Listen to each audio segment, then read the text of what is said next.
The president assured us that ISIS was being contained and that they were being diminished. And juxtaposed against that was a chilling warning from the head of the CIA. ISIS is working to infiltrate the West, and they have the capabilities to unleash more terror attacks in the days ahead.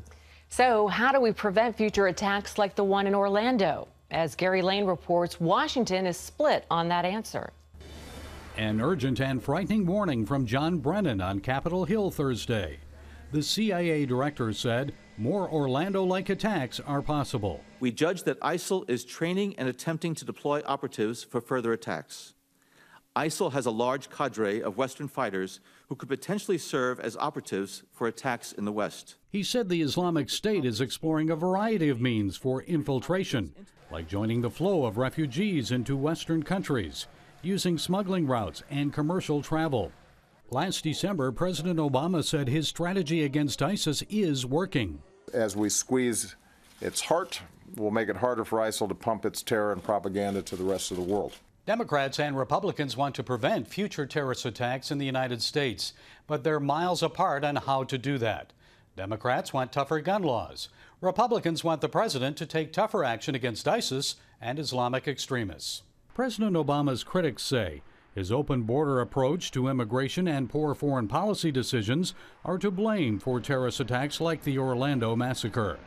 Arizona Senator John McCain said the president was, quote, directly responsible for the mass shooting because he withdrew all U.S. troops from Iraq in 2011. That led to the rise of ISIS. McCain later backed off from that statement, saying the president's policies led to the attack. Meanwhile, the Senate is set to vote on new gun control legislation Monday. Democrats are advocating for a policy called no fly, no buy, meaning that anyone on a terror watch list should be banned from purchasing a weapon. But under current law, the FBI is already notified when terror suspects try to buy weapons. House Republicans say they don't plan to consider new gun legislation. Is going after the Second Amendment how you stop terrorism? No. Donald Trump criticized President Obama and told supporters in Dallas Thursday that he'll protect American gun rights. Earlier in the week, Trump said if more people at the Orlando nightclub had guns, fewer people would have died. During his visit to Orlando Thursday, President Obama scoffed at that suggestion. The notion that the answer to this tragedy would be to make sure that more people in a nightclub are similarly armed to the killer defies common sense. And as the president and vice president placed flowers at the Orlando Memorial, a Christian from Illinois drove 1,200 miles to place 49 crosses at the site, the name of a victim on each one. Just offering hope in a very hopeless situation. Gary Lane, CBN News.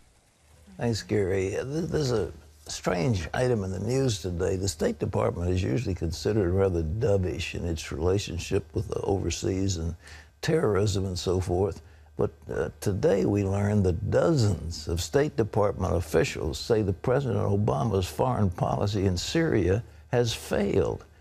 Why? Because it's not tough enough. John Jessup has that story. That's right, Pat. More than 50 diplomats with the State Department are calling for a new U.S. policy on Syria. They say it's time for direct action against Syrian dictator Bashar al-Assad. The officials all signed an internal document advocating U.S. military action to pressure Assad into accepting a ceasefire. One of the officials responsible for the document said it was written in response to 5 years of failed policy, saying Assad has not faced consequences for his actions. Well, as ISIS inspires attacks from Orlando to Paris, some leaders say it's time to cut off the terrorist lifeblood. The goal? Targeting their money to shut down the propaganda machine that fuels terrorism around the world. CBN Middle East Bureau Chief Chris Mitchell has more. Find the source of a problem, and you can usually solve it. Some contend the international community needs to attack ISIS at its source by following the money trail and cutting it off. This concept of ignoring them, acting like they're not existing, having the political correctness to not even use the term war on terrorism has led to a strategy that hasn't worked. Representative Randy Forbes says going after the funding would curtail their training and growth. If you take away the funding from terrorist organizations, it's like pulling the oxygen out of a room. They shrivel up and die. Any prosecutor in New York investigating the United States, the first thing we do is to check the money. Where the money is coming from? Who is buying the oil? And no one is doing that here. Or it's worse, there are allegations that people in Turkey is buying the oil, and we are doing nothing because Turkey is an ally. And it's not just oil. For more than a decade, experts have urged the U.S. and Europe to take on international smuggling. There is a Balkan route that is known for drug smuggling, arms smuggling, human trafficking. 28 billion teradollars a year come from drug trafficking, according to the UN. Most comes from opium grown in Afghanistan that feeds the worldwide heroin epidemic. And it's not only affecting Europe, but the same heroin ends up in the United States. So it has a dual effect of wiping out a population through heroin, but also the terrorist attacks that are certainly clear and present dangers to citizens in Europe and the United States. Born in Croatia, Natasha Srdoc is a former corporate banker.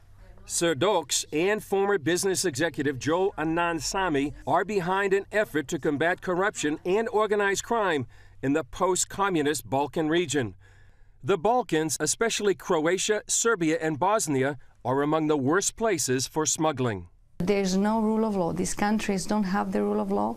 There are no independent judiciaries, and there's a very strong coexistence of organized crime and political corruption. This map shows the two main heroin routes out of Afghanistan. One goes north to Russia, the other south through Iran and Turkey, into the Balkans, and then the rest of Europe. Then there's the massive arms trade. We see that arms supplies for terrorism are coming from the Balkans, because it has been reported that in 2 Paris attacks in 2015 and the recent Brussels attacks, they had Kalashnikovs that came from the Balkans.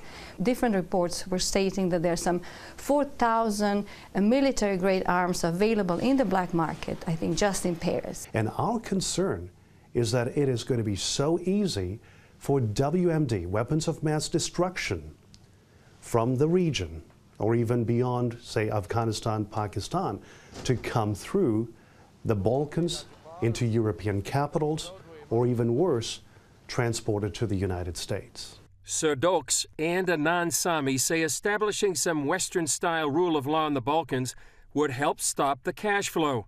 They add, however, it will take principled leadership, not political expediency in the West, to make it work. Chris Mitchell, CBN News, Jerusalem. Thanks, Chris. Firefighters are battling wildfires across the West. They're far from containing a 1,200-acre wildfire in California, where about 140 homes and ranches west of Santa Barbara are at risk. Parts of central New Mexico have been evacuated due to a fast-moving wildfire there. And in Arizona, a blaze threatens several communities and thousands of residents. Meanwhile, the weather out west isn't helping as an extreme heat wave moves in. Temperatures may reach 118 degrees in Phoenix this weekend. Forecasters are calling it, quote, rare, dangerous, and deadly. Well, men who regularly eat tree nuts have a much better chance of surviving prostate cancer, according to researchers at Harvard University. Their extensive study followed almost 50,000 men for 26 years and found that men with prostate cancer who ate nuts like walnuts, almonds, and pistachios had a much lower mortality rate. Their chance of death decreased by 34% compared to men who consume nuts less than once a month. The study was published in the British Journal of Cancer. Pat, it's something we hear you always say, nuts and berries. I have right here a little show. This is called Blue Diamonds Almonds. A little packet of these. You can get them in your... You can get them in a little can, too. These are raw. That's bigger. All right, I get them much bigger than this. And this is raw nut mix that you can buy in your store. At the Price Club, they have these big containers of the things. And every day I eat nuts with my cereal. For breakfast? For only, breakfast. or do you have them like throughout the day? Well, you can eat them anytime you want to, but that's enough. When I get through with breakfast, that's all I want. I keep some of these at my desk because if you don't have time for lunch, you can have a few almonds and it'll get you through. You see, you can be beautiful and healthy like Wendy if you just eat nuts. That's the secret to all of her success. And wise and healthy like you. Aren't they good? I mean, they're really so good. You don't realize, but I tell you, I'm into this micronutrient things. I mean, I have, you know, like blueberries or mixed berries. What did you have for breakfast? This morning I had some dried vegetables powder in some orange juice. I haven't eaten breakfast yet. Well, that's okay. We're gonna have these during the commercial break. Okay. I had a smoothie. I love these Maine blueberries. They're really sweet, frozen blueberries with some protein powder and some almond milk. Well, so I had my almonds. I had almond milk. You've got it, folks. That's, I mean, micronutrients, you need it, and the average food we eat just doesn't have it, and this other fills you up. You lose weight. And like, if you can't be as pretty as Wendy, but you can get close. You know what? We're getting younger this year, I think. Is that it? That's what I'm speaking. All right.